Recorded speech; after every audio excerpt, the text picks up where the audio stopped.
নমস্কার বন্ধুরা, শ্রাবণীর পাকঘরে সবাইকে স্বাগত জানাই।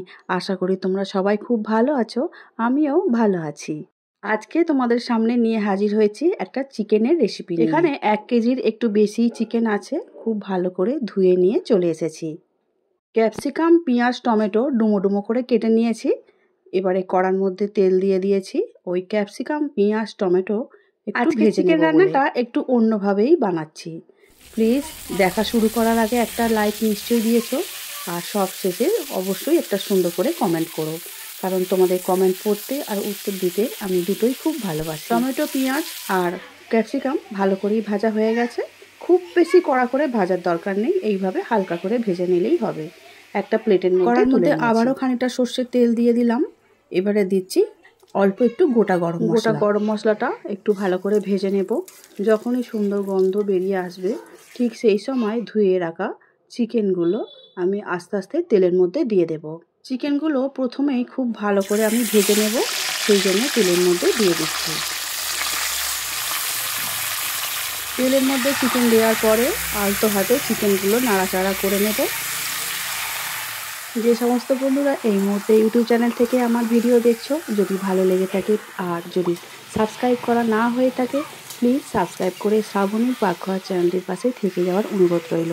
পাশে থাকা বেলটা অবশ্যই প্রেস করে দিও, তাতে যখনই কোনো নতুন রান্না ছাড়বো সবার আগে তোমাদের কাছেই পৌঁছে যাবে। আর ফেসবুক পেজ থেকে আমাদের প্রায় ভাজা হয়ে এসেছে, ফলো করে দিচ্ছ। তেলটা অনেকটাই বেরিয়ে এসেছে, জলটা কিন্তু কমে গেছে। এই সময় যে আলুগুলো নিয়েছিলাম ছোট ছোট করে কেটে, যেমন সাইজ ইচ্ছা তোমাদের সেইভাবেই নেবে। আমি ঠিক এইভাবেই কেটেছি, ডুমো ডুমো করে, যেভাবে চিকেনের জন্য আলু কাটা হয় সেইভাবেই কেটে নিয়েছিলাম।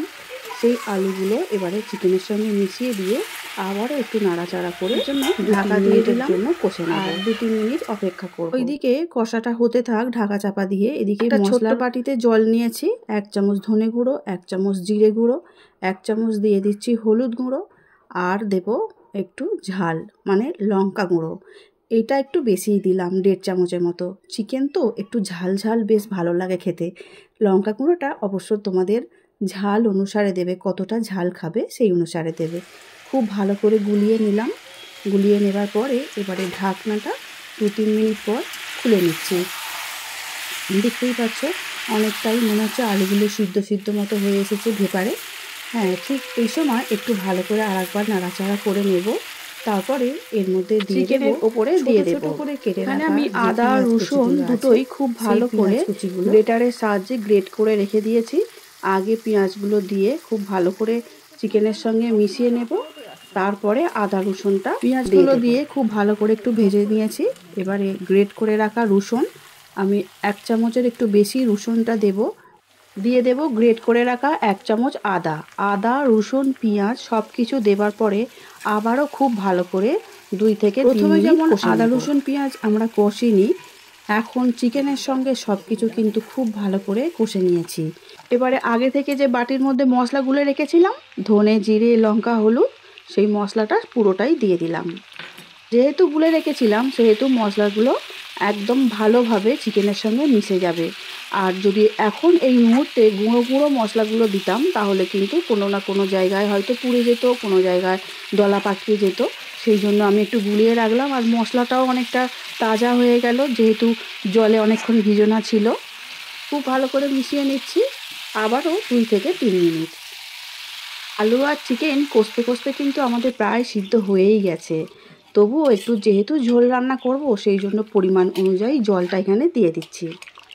জল দেওয়ার পরে জলের সঙ্গে আলু চিকেন সমস্ত মশলা খুব ভালো করে খুন্তির সাহায্যে মিশিয়ে নিলাম। এবারে ঢাকা দিয়ে দেবো চুপচাপ 5 মিনিটের জন্য। 5 মিনিট পর ফিরে এলাম। দেখতেই পাচ্ছ ঝোলটা খুব ভালোভাবে ফুটছে। আর নুনটা তো প্রথমে দেওয়া হয়নি, এবারে পরিমাণ মতো নুনটা দিয়ে দিলাম। ঝোল আর চিকেন অনুযায়ী কড়াটা একটু ছোটই হয়ে গেছে, তাই একটু সাবধানেই নাড়াচাড়া করতে হচ্ছে। এবারে দিয়ে দেব আগে থেকে ক্যাপসিকাম পেঁয়াজ আর টমেটো যে ভেজে রেখেছিলাম, সেই টুকরোগুলো সমস্তটা পুরোটাই ঝোলের ওপরে আলতো হাতে পেঁয়াজ টমেটো এগুলো সব শেষে দেওয়ার পরে না বেশিক্ষণ খুব একটা রান্না না করলেও চলবে। মিনিট 2 খুব ভালো করে ফুটিয়ে নিলেই দারুণ কিন্তু স্বাদ হয়। আর যখনই ভাত কিংবা রুটি পরোটার সঙ্গে যা কিছুর সঙ্গে এটা খাওয়া যেতে পারে। আর এই ক্যাপসিকাম আর পেঁয়াজের টুকরোগুলো খেতে কিন্তু দারুণ লাগে। সঙ্গে তো টমেটোগুলো আমি গালিয়ে দিইনি, সেগুলো তো থাকবেই। আর সবশেষে দিয়ে দেব আবারও একটু গুঁড়ো গরম মশলা। আর বাড়িতে যদি থাকে ধনেপাতা তাহলে ছড়িয়ে দিও। আমি কিন্তু ধনেপাতাটা আজকে আর দিলাম না। আজকে আমি যেমন করে চিকেন রেসিপিটা বানালাম তোমাদের কেমন লেগেছে অবশ্যই কিন্তু কমেন্ট করে জানাবে। ভাত, রুটি কিংবা পরোটা সব কিছুর সঙ্গে খুবই ভালো লাগে, আমি আগেও বলেছি। তবে বিশেষ বিশেষ দিনেতেও এইভাবে রান্না করলে চিকেন বাড়ির লোক কিন্তু খেয়ে খুবই খুশি হবে। আজ তাহলে আসছি, দেখা হবে অন্য দিন নতুন রেসিপি নিয়ে। সবাই খুব ভালো থাকবে, সুস্থ থাকবে। আমার ভিডিওটা দেখার জন্য অসংখ্য অসংখ্য ধন্যবাদ আমার সব বন্ধুদের। টাটা।